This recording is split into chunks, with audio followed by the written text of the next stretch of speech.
বন্দরনগরী চট্টগ্রামে দামের কারসাজির মুখে রাস্তার পাশে ফেলে রাখা হয়েছে শত শত পশুর চামড়া। আড়তদাররা এক পিস চামড়া ১০০ টাকায়ও কিনছেন না বলে অভিযোগ বিক্রেতাদের। এতে ক্ষতির মুখে পড়েছেন মৌসুমি ব্যবসায়ীরা। যদিও ভোক্তা অধিদপ্তর বলছে মৌসুমি ব্যবসায়ীরা বেশি দাম চাওয়ায় তৈরি হচ্ছে সংকট। সাখাওয়াত টিপুর ক্যামেরায় বিস্তারিত জানাচ্ছেন কমল দেব।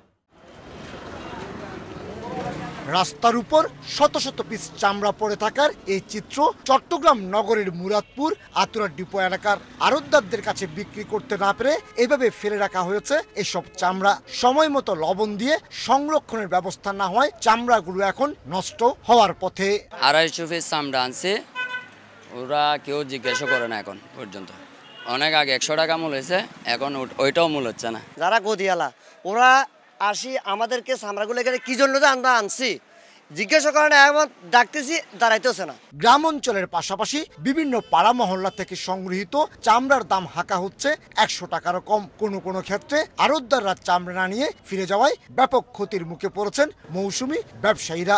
ন্যায্য দাম দূরে থাকুক, উল্টো চামড়া নিয়ে আসা গাড়ির ভাড়াই মিলছে না। আমার সব চামড়া নষ্ট হয়ে গেছে, ৮০০ চামড়া। এখন আমি বাড়ি ঘরে দেখতে না, আর মাইছি মারি ফেলি, মাইছি তো তার সহ্য করি আর নিয়ে এখন কি করি তারি তো মরি গে ২ লক্ষ নিয়ে চামড়া আমার এই তাল বেগুন। এসব অভিযোগ মানছেন না আড়তদাররা। সরকার নির্ধারিত দামে চামড়া কিনছেন বলে দাবি তাদের। এবার চট্টগ্রামে ৪ থেকে ৪.৫ লাখ পিস চামড়া সংগ্রহের লক্ষ্যমাত্রা নির্ধারণ করা হয়েছে।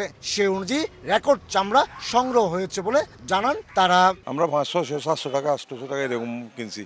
যতগুলো যে সরকারের যে রেট দিয়েছে আমরা তত এই রেটেই খরিদ করছি। কিন্তু আমার কোনো হেরফের নাই, মানে চামড়ার সাইজের উপর গ্রামগঞ্জ থেকে যে চামড়াগুলো আছে ওগুলো একটা সাইজ শুরু। এদিকে আড়তদারদের পক্ষ নিয়ে ভোক্তা অধিকার বলছে মৌসুমি ব্যবসায়ীরা দাম বাড়ানোয় চামড়া নষ্ট হচ্ছে।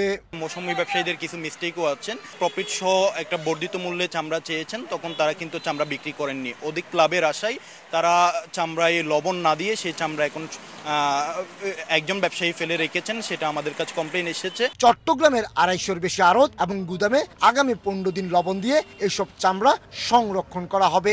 এরপর পাঠানো হবে রাজধানী ঢাকার ট্যানারি মালিকদের কাছে। কোনোভাবে যেন রোধ করা যাচ্ছে না চামড়ার দর নিয়ে কারসাজি, আর এর ফলে নষ্ট হচ্ছে শত শত পিস পশুর চামড়া।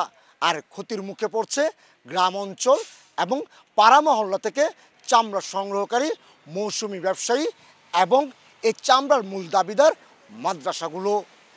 চট্টগ্রামের আতুরা ডিপো থেকে কমল দে, সময় সংবাদ।